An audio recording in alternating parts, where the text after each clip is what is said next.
Hi,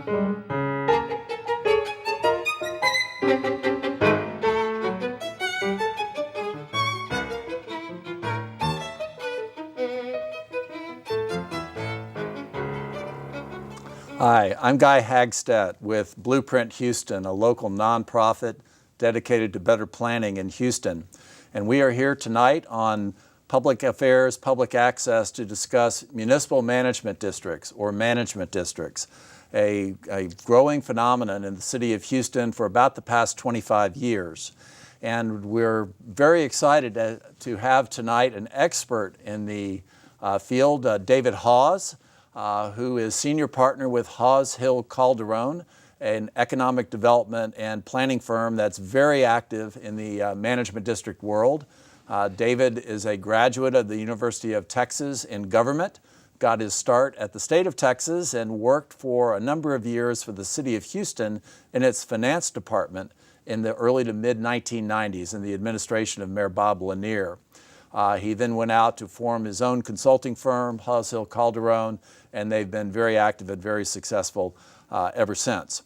We're going to have a good conversation tonight. There's a lot to cover. The reason Blueprint Houston is focused on this issue right now is because we have just published, hot off the press, a new report on management districts called The Quiet Revolution. And this report will be available next week on our website, blueprinthouston.org. We invite all of you to download it. There's a full report, which is a lot of pages long, as well as a brief summary that gives you a quick take on the inside track on management districts.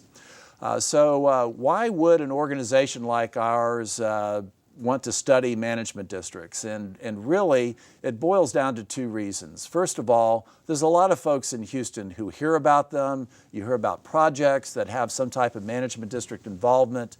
You hear interviews or initiatives that involve management districts at various levels. But a lot of people in Houston, including some key decision makers, really don't know what management districts are, how they're created, what they do, how they're funded. So we wanted to get into that issue and perhaps provide some information to Houstonians. And then second, we're always searching for better ways to plan our city. And when I use the word planning, I'm not necessarily talking about planning and zoning. That's so often the connection people make. When you think about planning, your next thought is zoning. But really, what we're focused on is planning in the sense of better business planning for our city, better planning for future growth, which we all know Houston and the Houston region need, better governance. And so management districts really begin to play a role. They become very pervasive in how the city of Houston of the 21st century operates as opposed to the city of Houston of the middle of the 20th century. And so they're taking on an increasingly important role. And we felt a study of management districts might lead to some insights about how our city government and how our community might plan better for its future. So what we found was no surprise to us. There are a lot of management districts in Houston. In fact, we found there were 19 when we began this study in the year 2011 that are very active in all areas of the city, including areas outside Beltway 8 and down into downtown Houston. They cover more than a third of the city's area, in excess of 200 square miles. There are 3 more that have been formed since we started our study, and their services are just beginning. They include a tax base that's right at about a quarter of the city's overall tax base, and they're providing critical services that are helping different areas of the community turn themselves around, reduce the kinds of issues and problems that many of us face both in our residential areas and in our commercial areas, and really providing grassroots support in a way for local citizens to engage in the improvement of their communities. We came to a conclusion that in general there are really 3 types of management districts that are active. We have our better known management districts, which are very active in our major activity centers like downtown, uptown, the Energy Corridor, Memorial City, the Greens Point area. Then we have our management districts that are really there to help areas transform. These are older areas that have real opportunities, but they need the types of government vehicles and the types of funding and the types of citizen engagement that are required to truly transform different areas. And I'm thinking of areas like Edo, east of downtown, and the Midtown area, which is perhaps the poster child for transformation. And then third, and covering most of the city and by far the largest influence geographically, are our neighborhood-based management districts, which are providing services not in the residential areas themselves, but rather in the commercial corridors, which are so often directly adjacent to the residential areas, and that so often have seen better days and need some assistance and some good planning and investment to help turn them around, just as the residents in the neighborhoods with their civic clubs are seeking to preserve and improve their residential areas. So that's a really quick introduction to the topic. And I'm going to turn over to our expert, David, and he is going to start by giving us some basics on why are management districts created and what's the process? Where do you start and what happens, both here in Houston and up in Austin? Okay, thank you, Guy, for having me here tonight. It's quite a pleasure. That's a very good question. Creation of management districts takes on many different forms. I will hearken back to the early days when you had the downtown, before you had the downtown management district, it was a public improvement district created by the city. And there were some limitations with public improvement district. And so they followed the lead of Uptown. Uptown was the first management district created. It's Harris County Improvement District number 1, but it is a management district. And so you go to the common way to do this is go to the legislature. It is a local bill. It's not a general bill. It's a fine distinction, but it has a lot of meaning to it. When they say it's a local bill, that means that the local state representative and the local senator are sponsoring that bill and carrying that bill. And it follows different rules for the legislative process. But typically what happens is that community members, particularly commercial property owners, get together and they approach a state rep and a state senator and say, look, we want to improve our area. We have some issues out here. You know, our residential community in some cases is limping along, but they could do so much better if our commercial corridors were doing better. And so you go through what is called a legislative process. And the typical process is to file that bill, get it referred to committee on both the House and the Senate side, get it to calendars, go to the House and Senate floor, get passed out, and go to the governor, and it gets signed, and then it's created. Now that's a real short version. I will assure you there's a lot going on between all of that because there are a lot of hearings, a lot of things going on. But I think it's really important that everyone recognize the fact that you just don't go to the legislature and just create a district. Now, I have had a couple occasions where a state rep has said, well, I'm going to create a district and because I think my community needs it. And this is not a Republican issue or a Democrat issue. I've seen that happen on both sides of the aisle. That's what makes it local. That's really what makes it local. They care about their community. They see needs. They see issues. And they say, look, I'll create the district and then I'll let this occur. Sometimes it is the grassroots efforts of a group of people.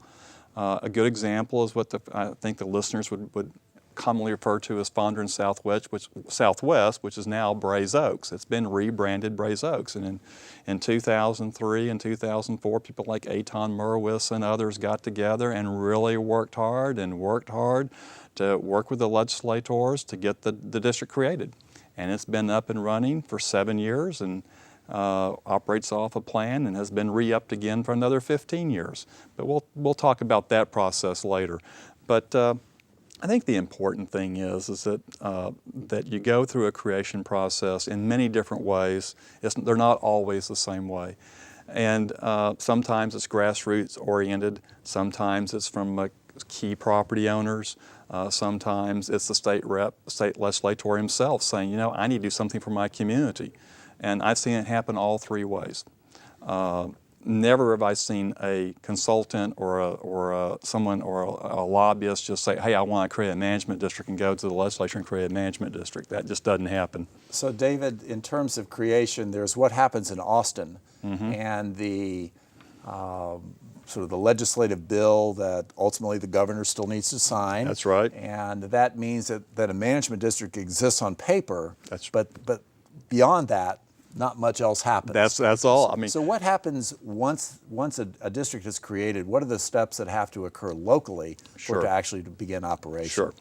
That's a very good question. You know, you bring up a very, very good point, because I often, when I do seminars, I say, when you have a management district created, all you have is a management district, and you don't have anything else.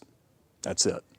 It's not doing services, it's not spending money, it's not levying assessments, it's not doing anything, because it's really dependent upon the people in the community. Now, if you go to the statute, it talks about a service plan and assessment plan. And that's really the foundation of a management district, is that service plan and that assessment plan. And that service plan, that assessment plan has to reflect the views of the community, particularly the ones who would ultimately be assessed to pay for those services. And that's really what we're talking about here, is a mechanism to create a district that has a service plan that does certain things. Let's talk about those services a little bit, because they're different and vary, but there's a common thread here in those. And some would say, well, why have a management district? You got a city here. A city is you know, providing services. Why do we even need this to begin with? Well, this is a large place. Last time I looked, the city of Houston was a kind of a large city, and the city can only do so much. And quite frankly, people don't realize that the city's been operating its charter with a 50-cent cap on its tax rate for for a long time. Well, plus, City Hall can be a long, long way from some neighborhoods that are within the city limits of Houston. And so it's tough for city government alone to understand all the individual issues and challenges that are being faced in every area of the city. Well, I'm a Jeffersonian Democrat. I believe the government that governs closest to its populace is the best government. But you bring up a good point. The city of Houston is a very large place. The city does a great job in providing those basic services. Fire, police, EMS, libraries, parks, water, sewer, arts, all those things that we come to enjoy about what's made Houston great. But you know, at the local level, I mean really at the true local level, people are looking around. I call it look around federalism. People are looking around going, well, what can I do to help myself? And sometimes it just takes that people have to, by their bootstraps, say we have to get together, we've got to form some type of mechanism like a management district, and we need to assess ourselves, and we need to do good things for our community that the city just can't quite do. Now, the statute's very clear. Management districts can't replace, should not replace, or it's illegal to replace what city services or county services are. So these are enhanced services. It's partnership services. It's planning services. It's advocacy. It's all those things. You know, you mentioned the intro about the basic different types of management districts. In the early days, you had, as you said, downtown, uptown, Greens Point, West Chase. Those were really the basic ones. Core commercial areas, little or no residential. There was no residential in downtown, none anywhere. And now look at today, a big difference. Particularly in Midtown. So, you know, they came in to do certain things, to provide certain services, and to partner with the city, with Metro and the county and others to make certain things happen. But you know, I'm going to use the East Aldine Management District as kind of as a transitional management district. And it's not inside the city limits of Houston, but its creation, its services, its formation has had a tremendous, I believe, a positive influence on the districts that have followed, in how it has learned, what we have learned from that district. That district is 10 years old. It was created 10 years ago. The East Aldine area at the time that the district was created was 15 square miles, completely in the ETJ of the city. And for those who don't know what an ETJ is, that's the extraterritorial jurisdiction of the city. And this is a home rule city of a certain population. So the ETJ of the city of Houston is 5 miles out. We go off into Montgomery County, Fort Bend County, and Waller County. And the important distinction for the ETJ is that under state law, only the city of Houston can annex territory to within its city limits. No one else can. No other city government can. That's right. And so until the city of Houston annexes an area, they're in somewhat of a state of limbo without city services to provide water and sewer and real police service, things like that. And so this was the situation that the East Aldine area, which by the way is between the northern city limit of Houston and Intercontinental Airport, which is in the city of Houston also. Actually, Aldine Westfield goes straight up through the district, and it's the right-of-way was the annexation strip that got to the property to create the Intercontinental Airport. So, and we have Keith Weiss Park out there. So, yeah, we're surrounded on the south and north and to the, somewhat to the east, in some cases, to the east by the city of Houston. But it is a 15 square mile pocket, and now it's a 19 square mile pocket because we've annexed area into it. But there was a real need to do something. The people don't realize the counties are extension of state government. They are there to provide, be the jailer and to oversee the court system. And of course, the big budget ticket item is road and bridge. Of course, now we have hospital districts and this and that and whatever, and because this really is an urban county. But for the most part, the people who live up, the 50,000 people who live up in Aldine, county doesn't do water sewer projects. City's not going to provide service because it's not inside the city of Houston. So we really used the East Aldine Management District as a jumping off point it was a grand experiment, and it's been a very successful grand experiment. And it was really, I can remember, I can say the state legislator is no longer around. He's off in Florida someplace, but I can remember him calling me up after the district was created, and it operates off a 1 cent sales tax. And he was calling me up saying, spend that money, get those programs going. And I said, I understand what you're saying, but it's really important to go through a planning process. And I was very fortunate, we were very fortunate we had a board, a 9-member board that understood that concept, and we spent the first year developing a service plan.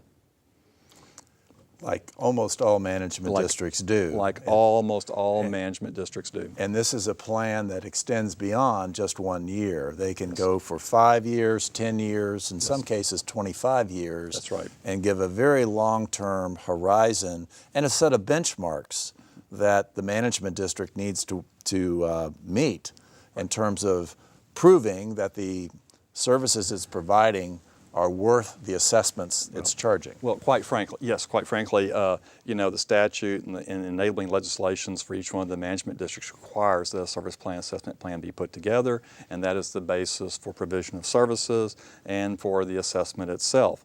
And so it is that service plan which is the guiding light and is what you do. In other words, and I'm gonna say this: if you don't have light rail in your service plan, you can't do light rail. You just can't go off and do other things. You cannot do that which is not in your service plan. It's really a contract with the assessment payers. It is, and when you get to that contract, and we'll come back to Aldine, but I think it's real important to point out that is really the second phase of this is the service plan, is to create that service plan, to work with the community. We always have community forums, we do town hall meetings, we do focus groups with certain members of the community, and that you can spend a year to a year and a half preparing that service plan.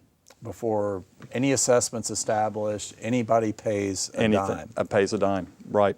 And this can be a little bit tricky Yes, because in terms of how the legislation is set up, and because not every management district, but almost all management districts do not levy assessments on single-family homeowners. That's right.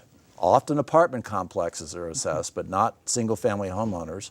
The question is, how do you determine the level of support when you don't have individual voters? You have commercial property owners. There may be 20 people who own one small piece of property and one person who owns one giant piece of property, and that one person may live in Russia and can't vote. That's right.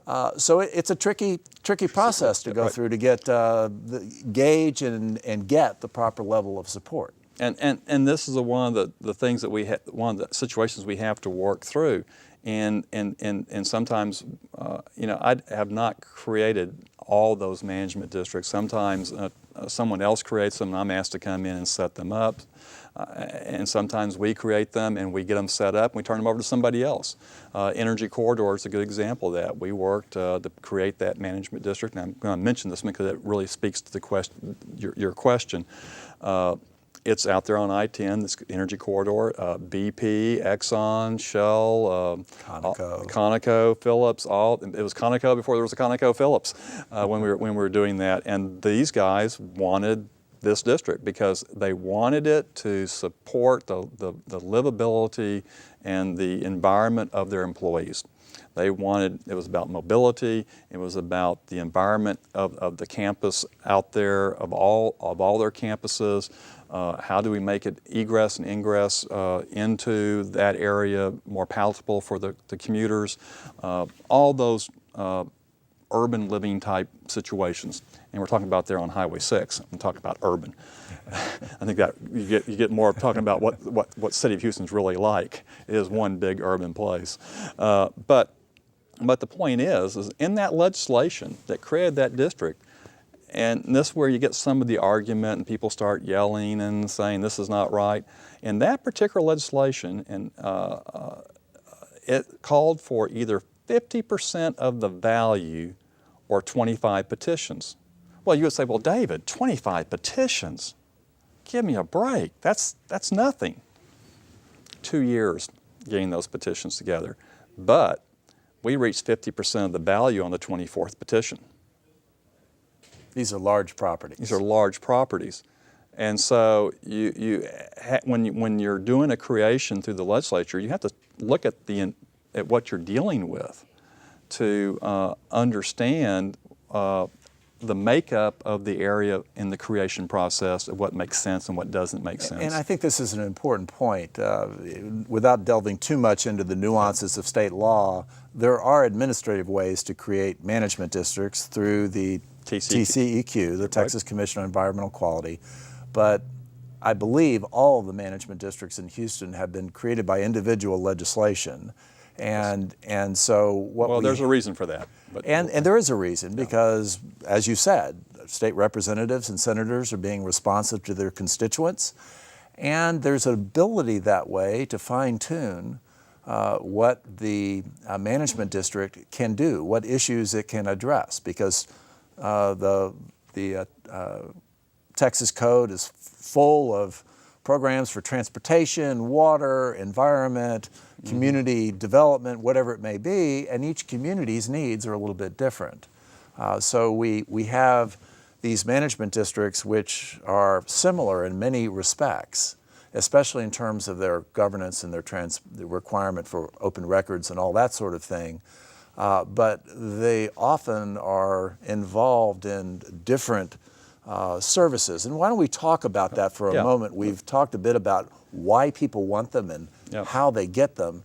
But once they have one, what typically do they do? When a Houstonian is riding their bike or walking or driving the car, riding metro, and they see things happening, what kinds of things are happening that involve management districts? Okay. Well, in my 20 years experience in doing a management district, what I hear the most is public safety. And it's not that they're not getting the public safety they need, it's that they're getting the public safety that they can afford. that the City of Houston can provide for. You know, I feel for the City of Houston and the City Council and the Mayor and what they have to struggle with. You know, 70% of the budget goes for fire, police, EMS, and pensions and things of that nature. And then the rest is just left over for parks and libraries and things of that nature. So, and quite often the police, you know, they have their squads, they have their vice squads, they have their narcotic squads, and they're being proactive. But for the most part, you know, they're in a reactive mode, and they're swimming as fast as they can. So the communities always want more, and so they turn to the management districts to provide that more, not the same service, but partnered service or enhanced services. Things like graffiti abatement. Graffiti abatement is a public safety issue. You have gang communication with that. You have all sorts of other things that kind of come out of graffiti. One of the major public first thing out of the box when you get the funding is to get your graffiti abatement contract going, and that's really good for businesses because you know the city's going to if your building gets tagged, and you don't get it off, you're going to get a ticket and get fined or whatever. So the management district step in, get trespass affidavits, and they get affidavits as they come on and match the paint and clean them up. The other thing is street lightage outage. You know, just in one district alone, we've done 110 street light outage reports in the last year. Centerpoint is happy to fix a light, but like the city, their coverage area is thousands of square miles. And if they don't know the light's burned out, they're not going to fix it. Somebody doesn't tell them, doesn't report the number and tell them that the light's out, it's going to be a while. But I'll tell you what, when we implemented the street light outage program, we report to the Centerpoint, they're fixed within 5 days, consistently. Mm-hmm. So that's two minor services. But talk about a few other that get a little bit further into some of the core issues. Yeah. You work with apartment complex managers. Yes. Talk about that for a second. Well, yes. And I want to mention our camera program, and that has really shown to reduce crime. We put them out there. We shut down some after-hours clubs just because patrons won't come there because they don't want to be seen. So the management district owns the camera. It's a mobile camera. It's a mobile camera. We lease it. We actually lease it on and license plate recognition. We've shut down drug deals in the backyards of apartment complexes in their back lots. And then sometimes they take them over and they start paying for them. We've gotten reduced rates. So, you know, our approach is to be proactive. So you can see that the three things I mentioned are proactive approaches to dealing with public safety. And these are not things that the police department would be doing, but it certainly supports. And the police department welcomes. And the police department certainly welcomes it. Yeah, and it's the local community partnering in a very effective way with city government. Right. Talk about a few of the other basic areas. I think one that's grown more common is, like you talked about anti-graffiti, there's litter removal and what I call clean and green. Yep. Cleaning things up and greening them up. Yes. Why don't you talk about that for just a second? That is another, in fact, I had a board meeting today in my International Management District board meeting, and that's pretty much the whole A-Leaf area, what we call the A-Leaf area, and we were going over the statistics at the board meeting of the poundage of trash being picked up out of the right-of-ways, the esplanades mowed,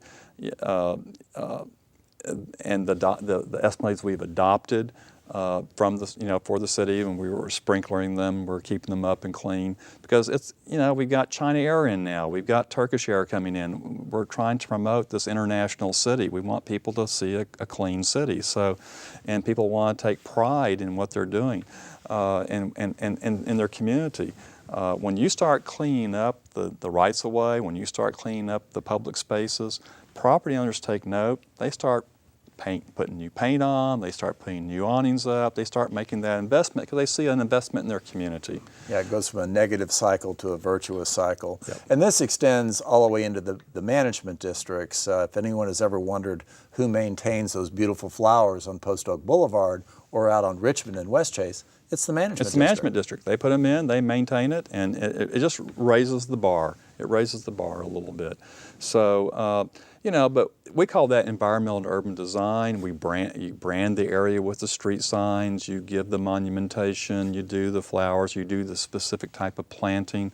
I particularly like the more Texascape, is what I call it, so that it's not a burden on the. I just don't like seeing putting more grass out there so we can burn more gas mowing it. So we always look for ways to be very innovative in our landscaping so that it's green. But there are some less obvious services Yes. that management districts provide. I think in my experience, and I do have some years, I'm not the expert you are, Well, but you've some had some years years with at the it. downtown district. Very involved in economic development. That's often a key issue, especially for the major activity centers. And then also very involved in marketing and promotion. Yes. And those two kind of go hand in hand. Yes. Maybe not so obvious to the average citizen, but will translate into real benefits to the pocketbook, because these commercial areas represent a huge portion of the property tax base in Houston. And to the extent that they're improving and their tax base is going up and their tax payments to the city are going up, it reduces pressure on the residential taxpayers. That's right. So why don't we talk about economic Sure. development and marketing for just a moment? Well, that is really what management districts are all about. They're about economic development. The public safety and the environmental and urban design and all those things you do are the core services that lead to economic development. And that's the reason why you do it. It's to bring the area up. And I'm going to use the Braze Oaks. Let's just use the Braze Oaks. I was trying to think of several examples. Let's do some Braze Oaks. Braze Oaks, as I mentioned, was created in 2005. Eitan Merwis and the people out there just really, took charge. And I had no involvement with the creation of that district. I got a call saying, can you please help us get the service plan put together? Can we get this up and running correctly? And they had to have 50 petitions or 50% of the value. It wasn't one of those 25 petition deals. And I tell you, they got 50 petitions in 60 days. Wow. I've never seen a management district get created in June and was up and operational that October. They had already done all their homework on what the services were, the planning that they wanted to do, and they'd been planning for several years. So that was really a grassroots effort. But they put in place a 7-year plan, and that's what your listeners need to understand, that these service plans are sunset. The service plans is the sunset for the management district. You put sometimes they're 7 years. I know in Edo, I put that one together. It was as a 5-year plan. The first plan was a 5-year plan. I went, Downtown is still a 5-year plan. Yeah, and I went, oh boy, this is going to be fun, because that was a small little area. Yeah. 50 petitions, like going out to Greenspoint and getting 300 petitions. Right. But that's how the property owners vote. Because we talk about voting in Texas, the only people that can vote in a true election are people who are registered voters. Registered voters are people who live in houses. And when you're talking about putting an assessment in place, then you go back, and I'm no attorney, but I think the way to state this is Old English law, petitioning the king. You're petitioning the board for the implementation of a service plan. So that is how you vote. The property owner votes by signing the petition saying, I want this service, and he votes no by not signing the petition. And they're willing to pay the assessment as a result. Yeah, that's right. And there's a direct connection between that assessment Yes. and the services that are being Yes, provided. that plan is a service plan and an assessment plan. It's one document. The first part's the service plan. The second part is the assessment plan. It says how you're going to assess, what amount, for how long. And what people need to understand in an assessment district, now some of the districts here are taxing districts. They actually correct. Vote and levy a tax. That's the unique character of each of these individual districts. Upper Kirby, Uptown. and Uptown. I kid the attorneys that created Upper Kirby because they were municipal utility district attorneys. Said, yeah, you just do it the way you do it out in MUDs. And so I remember holding the vote. We were sitting over there in an apartment. The only registered voters were in an apartment complex, and they were the only ones that could vote. Now all the property owners really wanted to see the management district in place, but they had no vote because it was a tax.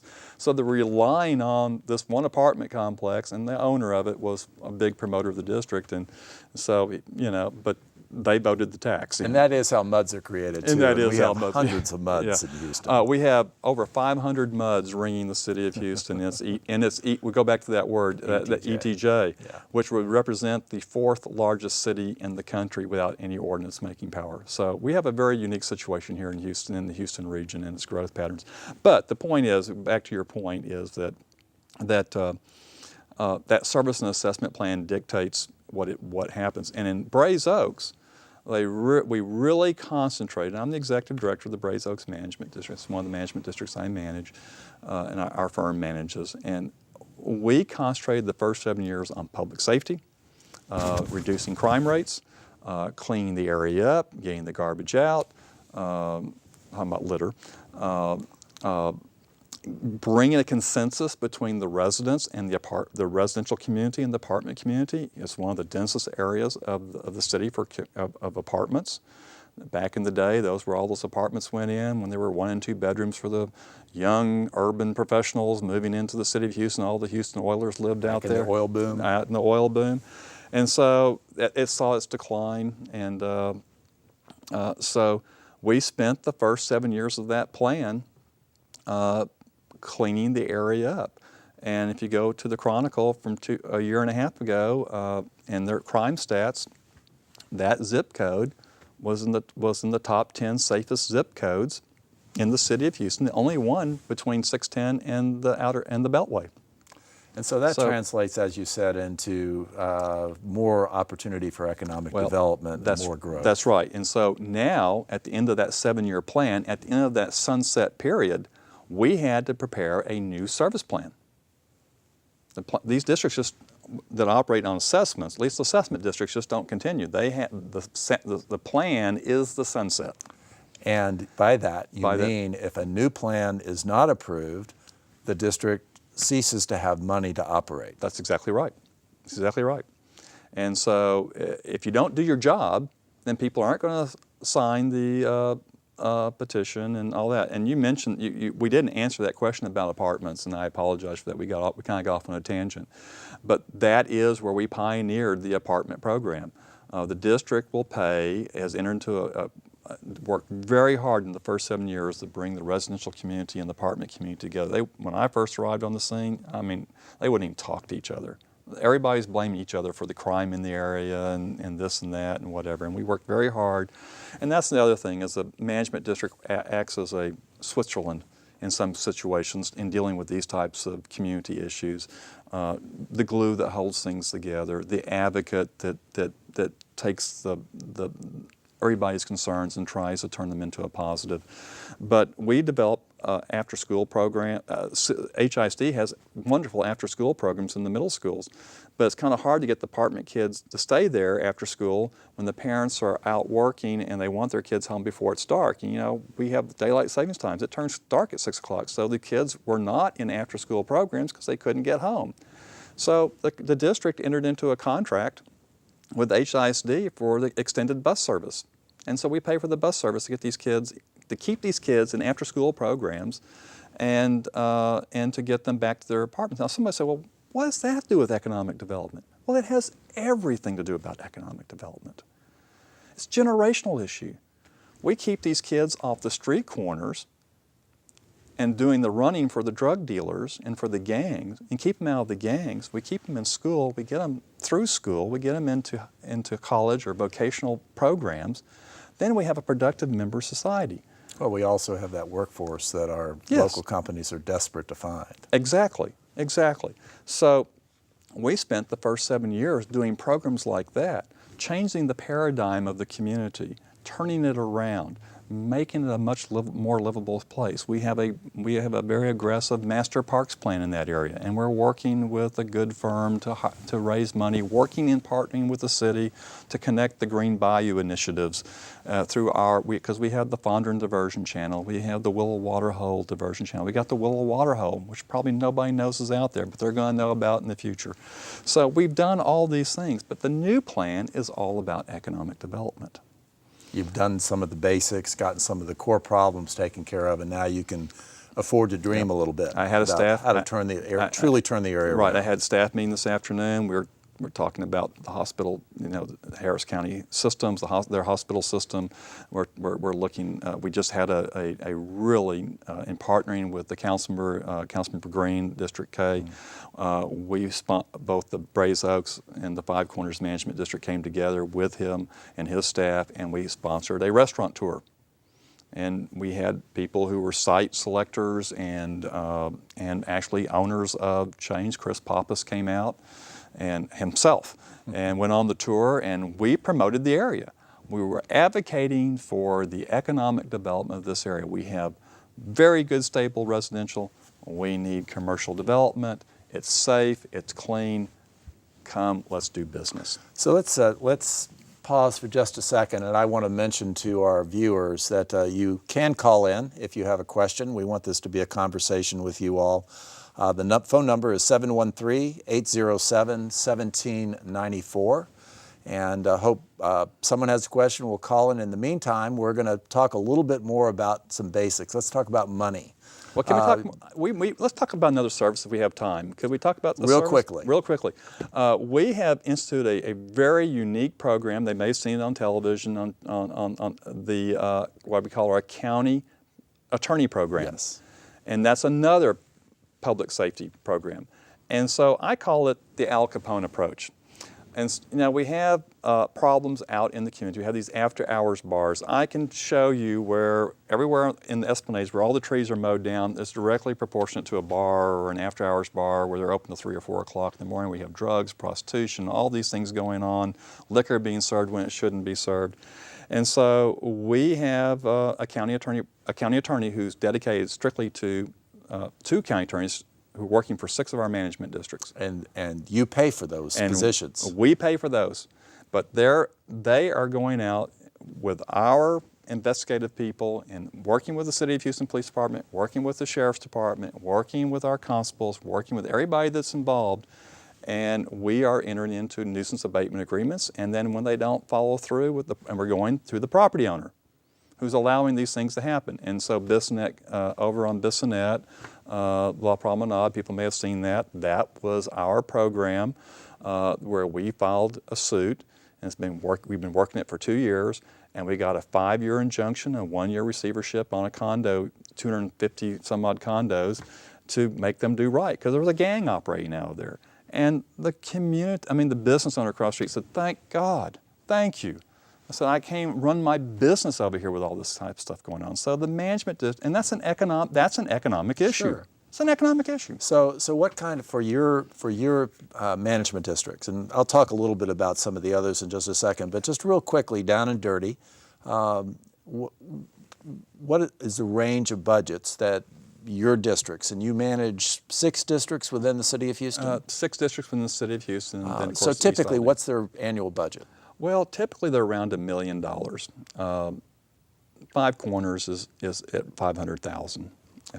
And what type of assessment? What's the level of assessment? Well, I'll give you a relative approach to this. Five Corners is 19 square miles, and it is about $500,000.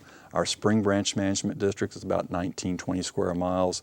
They both have 10 cent per $100 value assessment, and our budget in the Spring Branch is $2.2 million. All right, so you can see that these programs that David is describing are incredibly effective, but also incredibly cost effective. And I think that's in large part because you're partnering with the county attorney, you're partnering with HPD, you're partnering with city government, and anyone you can partner with, quite honestly. And we're advocating. And you're advocating. And we're advocating. That's right. And often in partnership with the residents who may not pay the assessment, but they are the voters. And you can certainly get attention if you have both the voters and an organization that has some capacity and some staff to actually do the day-to-day partnering. That's right. with the other levels of government.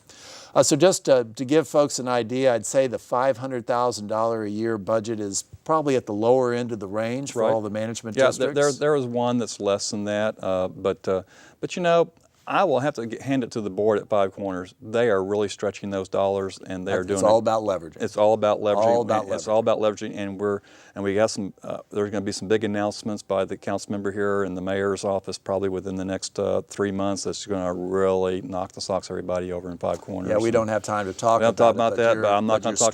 Your story with Aldine is one where with a staff in place, you could go after grants and bring millions, literally millions, tens of millions of dollars into that area. We have on the books over $30 million worth of water sewer programs going on up there. And you have to remember, this is an area that have failed septic systems and polluted water wells. And Guy, there is nothing like having a little old lady come up to you and go, Mr. David, and give you a big hug, and she's holding a jar of clean water, saying it's the first time I've been able to take a shower or a bath in clean water in 30 years. And, you know, I don't care what anybody says, that makes it all worth it. But we've leveraged through the Water Development Board. We just got a $10+ million grant. Commissioner Mormon and the county have been incredible to work with. My props to him and his people. And David Turkel with economic development. We have worked with them on their CDBG funds, and so we've leveraged those dollars, and we put in a lot of our dollars into it too. We've issued debt and lowered, but we have grown the sales tax. Now think about the last 10 years and what we've gone through. But we have grown, this will just probably, people won't believe it, but we have grown the sales tax in Aldine from $800,000 a year. Within that 15 square miles. Within that 15 square miles to $6 million a year. Oh my word. That's what that's what 5 to 6 million, it's going to be right at $6 million this year. And that prompts me just to mention that as at a basic level, the larger districts which tend to, and better funded districts, which tend to be in the major activity centers, can have budgets ranging up to about $6 million based upon the property values. And when David talks about an assessment of 10 cents, that's on property value, just like you're paying on your home. And that compares to a rough tax rate for the city of Houston alone of about 64 cents per hundred. This is 10 cents per $100 valuation. And that, of course, is out of an overall tax bill, which includes county taxes and also school district taxes. That's well north of $2, $2.50. $1.50. Yeah. When you take it all, when you take it all together, $2.50 to $3. It's a big hit. I'm not going to say it isn't. And I'm a property owner who pays an assessment in a management district, and I gladly do. Oh, you must live in Midtown. Actually, I live in downtown. Oh, downtown. Okay, and, they pay there too. Yes. Yeah, we pay in downtown too. Yeah. But what you're really doing is paying a relatively modest amount of money and getting the ability to really leverage that money in incredible ways. Oh, yes. Now that leads to a topic I really want to talk about for a moment, which is the more complicated landscape we get into because of all this partnering and because of all this leveraging.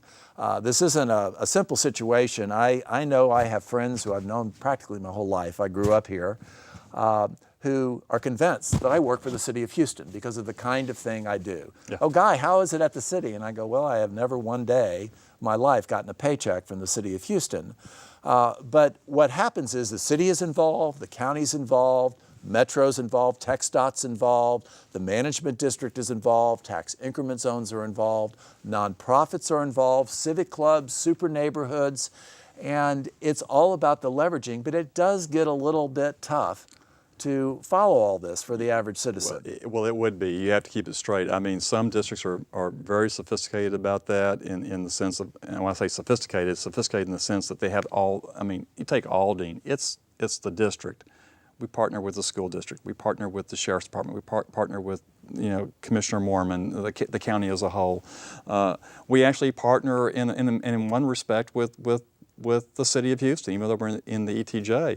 I mean, when we came up with who was going to own and operate the water sewer system we were putting in, we worked it with the city where all the people in the ETJ are, at least up in East Aldine, are ratepayers for the city of Houston. So the city, we're building for the future.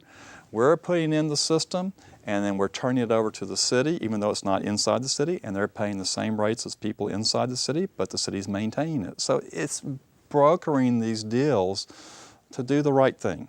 That's what it's about. And there's some evidence out there when you drive or walk or ride streets in Houston, you may wonder why one newly built street kind of looks like an average old Houston street.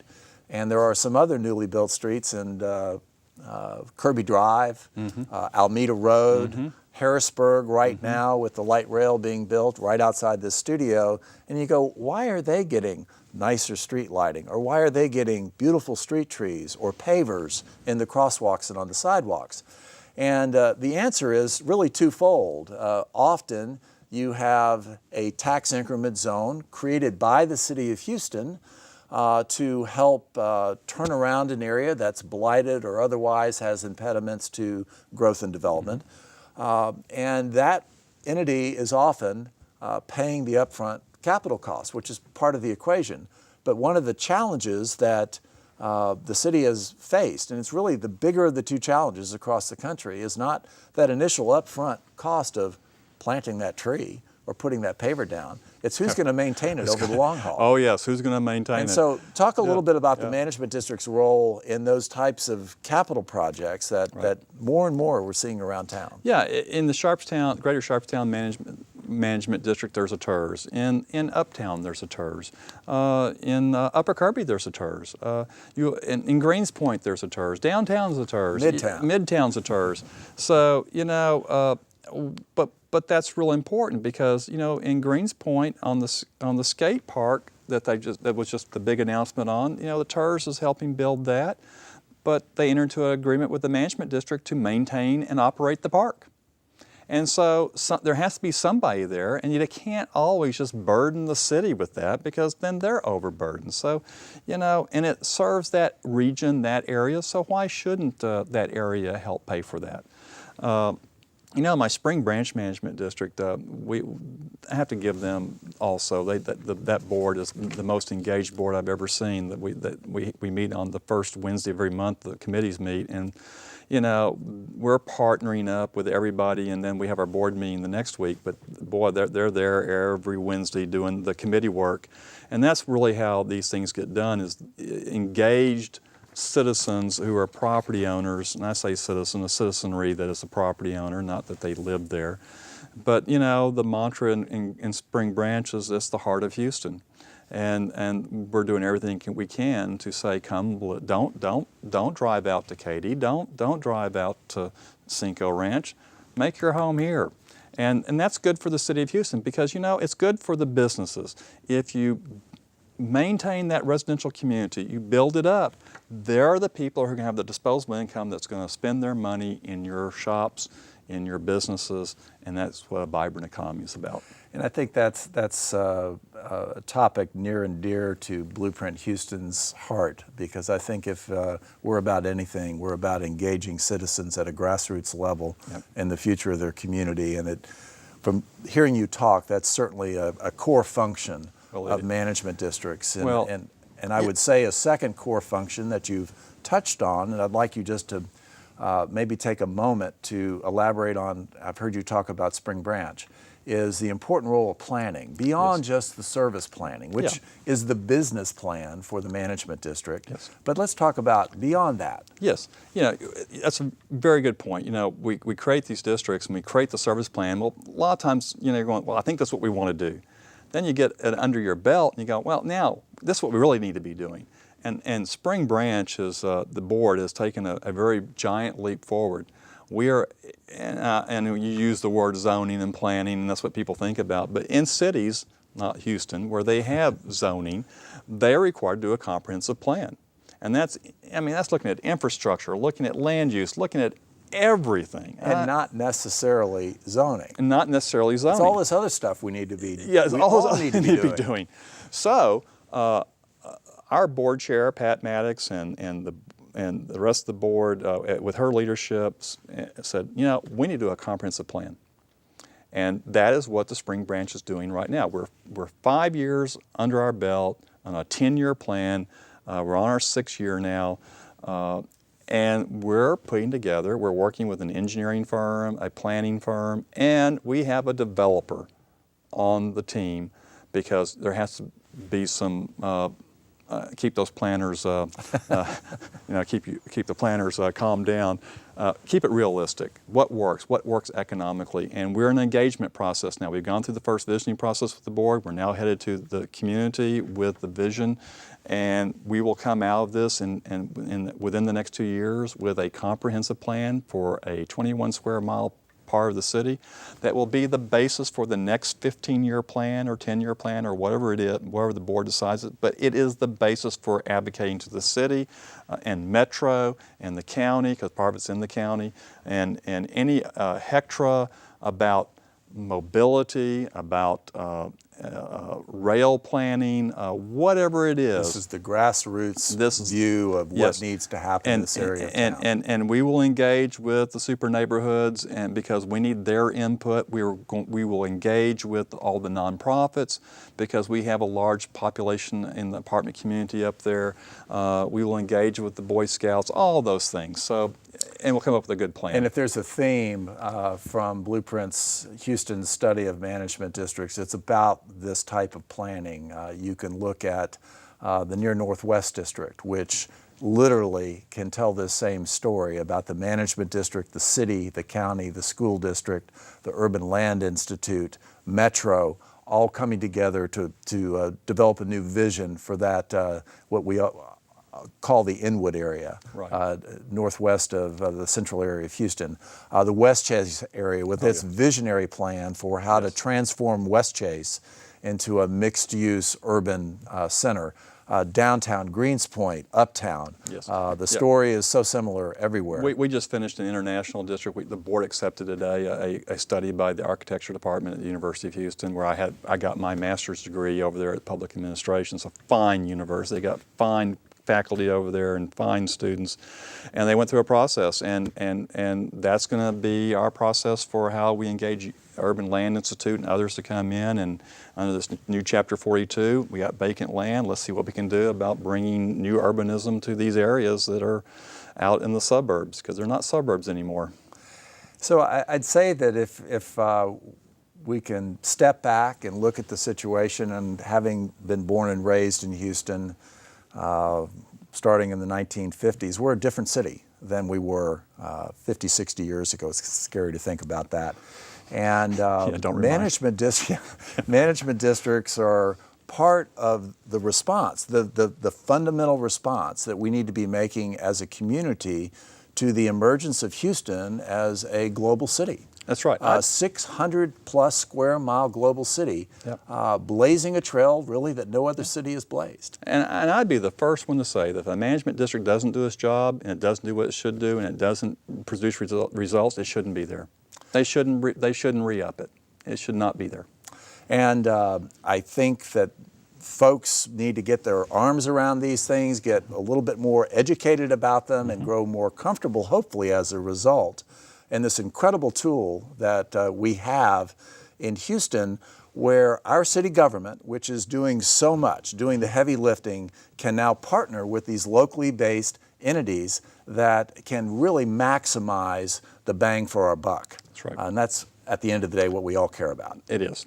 It is, quite frankly. So thank you very much for joining us tonight. We hope you learned a lot. Be sure to go to Blueprint's website, blueprinthouston.org, for a copy of our report starting next week. Thank you very much.